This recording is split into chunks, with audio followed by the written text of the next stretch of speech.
National testing agency એટલે કે NTA 3 મેના રોજ યોજાયેલી નીટની પરીક્ષા રદ કરી દીધી છે. આ નિર્ણય પેપર લીક થવાના આરોપને લઈને કારણે લેવામાં આવ્યો છે અને સીબીઆઈને આ મામલે તપાસ કરવાનો આદેશ પણ આપવામાં આવ્યો છે. જો કે આ મામલાને લઈને હવે વિદ્યાર્થી નેતા યુવરાજસિંહ જાડેજાએ સવાલો ઉઠાવ્યા છે અને કહ્યું છે કે પેપર ફોડનારાઓને કેમ જેલના સળિયા પાછળ ધકેલવામાં નથી આવતા અને શા માટે વિદ્યાર્થીઓના ભવિષ્ય સાથે વારંવાર ચેડા કરવામાં આવી રહ્યા છે.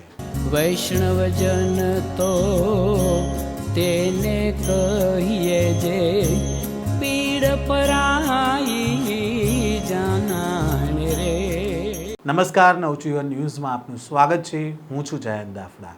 દેશની સૌથી મોટી મેડિકલ પ્રવેશ પરીક્ષા નીટ યુજી 2026 રદ કરી દેવામાં આવી છે. નેશનલ ટેસ્ટિંગ એજન્સી એટલે કે એનટીએ સત્તાવાર જાહેરાત કરી છે કે ગત 3 મેના રોજ લેવાયેલી પરીક્ષા હવે માન્ય ગણાશે નહીં. કેન્દ્ર સરકાર તરફથી લીલી ઝંડી મળ્યા બાદ એનટીએ નીટ યુજી 2026 રદ કરી છે. 3 મેના રોજ દેશભરમાં હજારો કેન્દ્રો પર લાખો વિદ્યાર્થીઓએ ડૉક્ટર બનવાના સપનાઓ સાથે આ પરીક્ષા આપી હતી, પરંતુ પરીક્ષામાં ગેરરીતિઓના અહેવાલ વચ્ચે આ નિર્ણય છે તે લેવામાં આવ્યો છે અને એનટીએ આખી પરીક્ષા જ રદ કરવાનો નિર્ણય લીધો છે. હવે ઉમેદવારોએ ફરી એકવાર પરીક્ષા આપવી પડશે અને નવી તારીખો માટે એનટીએની સત્તાવાર વેબસાઇટ પર નજર રાખવાની અપીલ કરવામાં આવી છે. આ મામલાને લઈને હવે સીબીઆઈને પણ તપાસ સોંપવામાં આવી છે. તેવામાં આ મામલે શું કહી રહ્યા છે વિદ્યાર્થી નેતા યુવરાજસિંહ જાડેજા, તેમને પણ સાંભળો. નમસ્કાર, જય હિન્દ, જય ભારત. યુવરાજસિંહ જાડેજા. સમાચાર મળી રહ્યા છે કે 2026 નીટની જે પરીક્ષા હતી એ પરીક્ષાનું પેપર લીક થવાને કારણે પરીક્ષા રદ કરવાની નોબત આવી છે. નિર્ણય જે પરીક્ષા રદ ન કરવામાં આવ્યો છે એ આવકાર્ય છે, પરંતુ પ્રશ્ન એ છે કે ક્યાં સુધી આપણે પરીક્ષા રદ જ કર્યા રાખશું અને ક્યાં સુધી જે વિદ્યાર્થીઓના ભવિષ્ય સાથે જે ચેડા કરે છે એને છાવર્યા રાખશું. પરીક્ષા રદ એ ક્યારેય વિકલ્પ નથી. પરીક્ષા જેને કારણે પેપર લીક થયું છે, પેપરની અંદર કૌભાંડ, ભ્રષ્ટાચાર થયો છે, પેપર લીકેજના જે માફિયાઓ છે એને સજા જ્યાં સુધી નહીં મળે ને ત્યાં સુધી આનું સમાધાન નથી. આનું જો નિરાકરણ લાવવું હોય તો પેપર લીકેજના જે પણ માફિયાઓ છે એ કોઈ પણ પાર્ટી સાથે હોય, કોઈ પણ સમાજ સાથે હોય, કોઈ પણ પક્ષ સાથે હોય કે કોઈ પણ ધર્મ સાથે સંકળાયેલા હોય એને ઉપર ખરેખર સકંજો કસાવવો જોઈએ. એના ઉપર જો સકંજો કસાશે, એને ખરેખર દાખલારૂપ જો કાર્યવાહી થશે તો જ આ છાસવારે બનતી જે ઘટનાઓ છે એ બંધ થશે. ગુજરાતની અંદર પણ છેલ્લા 2014 થી લઈને 2024 સુધીમાં 34 પેપર લીક થયા છે. આજ દિન સુધી એક પણ વ્યક્તિને, એક પણ ચમરબંધીને એ સજા નથી થઈ. એક પણ વ્યક્તિ આજે એ જેલના સળિયાની પાછળ નથી.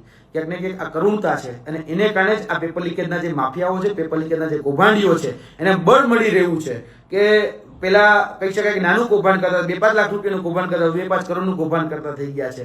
અને આ એનટીએ દ્વારા નીટની એક્ઝામ એ અત્યારે કહી શકાય કે રદ થઈ હોય એવું નથી. ભૂતકાળમાં પણ પેપર લીકેજ થયા છે અને તેની સાથે સાથે કેન્દ્ર સરકારની જે અન્ય એજન્સીઓ દ્વારા જે પરીક્ષા લેવામાં આવતી હોય, સ્ટાફ સિલેક્શનની છે, આઈબીપીએસની છે કે પછી આરઆરબી એટલે કે રેગ્યુલર રિક્રુટમેન્ટ બોર્ડની પરીક્ષાઓ છે, તેની અંદર પણ છાસવારે એ પેપર લીકેજની ઘટનાઓ સામે આવતી થઈ ગઈ છે. ગુજરાતમાં એટલે કે રાજ્યમાં તો બને છે, સાથે સાથે કેન્દ્રમાં પણ બને છે, પરંતુ આનો એકમાત્ર નિરાકરણ અને સમાધાન એ જ છે કે જે પણ ચમરબંધી હોય ખરેખર એને જો સજા કરવામાં આવશે તો જ આનું નિરાકરણ આવશે. બાકી ખાલી નારાઓ લગાડવાથી કે અમે કોઈ ચમરબંધીને છોડતા નથી, બેટી બચાવો બેટી પઢાવો કે પડેગા ઇન્ડિયા તરીકે તો પડેગા ઇન્ડિયા, આનાથી સમાધાન નથી. આજે જોવા જઈએ તો 23 લાખ જે વિદ્યાર્થીઓ છે એની સાથે ભવિષ્ય સાથે ચેડા થયા છે.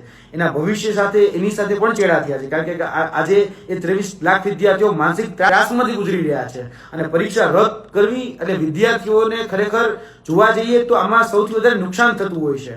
એટલે આ નુકસાનને કારણે વિદ્યાર્થીઓ જે છે એ ક્યાંક ને ક્યાંક માનસિક ત્રાસમાંથી નીકળતા હોય છે. તો એનું સમાધાન લાવવું જરૂરી છે. દરેક વખતે પેપર લીકેજની જે ઘટનાઓ છે અને દરેક વખતે જે પેપર લીકેજના જે માફિયાઓ છે, કૌભાંડીઓ છે, ભ્રષ્ટાચારીઓ છે, આપણે જે છાવરીએ છીએ એ છાવરોનું બંધ કરી દે. કોઈ પણ પાર્ટી, કોઈ પણ પક્ષ કે કોઈ પણ ધર્મ ના હોય એની ઉપર સખતમાં સખત અને કડકમાં કડક સજાનો જે દાખલો બેસાડીશું તો જ આ જે પેપર લીકેજના જે માફિયાઓ છે, કૌભાંડીઓ છે એને જો ખરેખર આપણે જેલના સળિયાની પાછળ મોકલીશું તો જ આનું સમાધાન છે, તો જ આનું નિરાકરણ છે.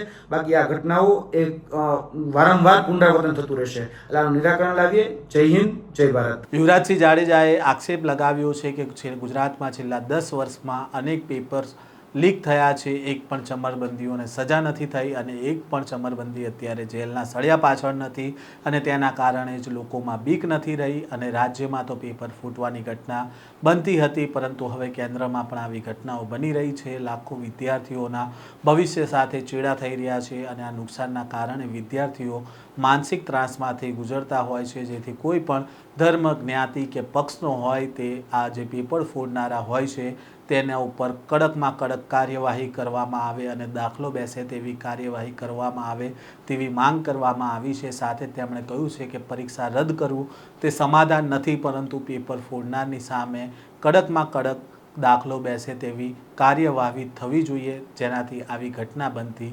અટકી શકે. આ પ્રકારના સમાચાર અહેવાલ સાથે ફરી મળીશું. નવજીવન ન્યૂઝ સાથે જોડાયેલા રહેજો.